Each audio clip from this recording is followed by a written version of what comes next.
ভবিষ্যতে যারা আসবেন অতীত থেকে শিক্ষা নেবেন। উপদেষ্টা সাখাওয়াত।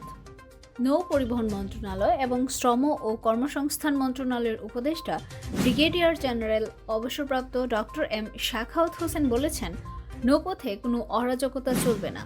আগে স্বৈরাচারী সরকার যা খুশি তা করেছে, সেটা যাতে ভবিষ্যতে না হয়। ভবিষ্যতে যারা আসবেন আশা করি অতীত থেকে তারা শিক্ষা নেবেন, কি করলে কি হয়।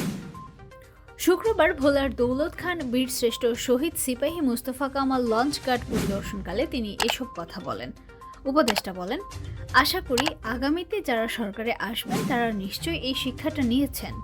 যদি না নিয়ে থাকেন তাহলে আগামীতে কি হয় বলতে পারবো না, তবে আমরা যতদিন আছি অরাজকতা চলবে না।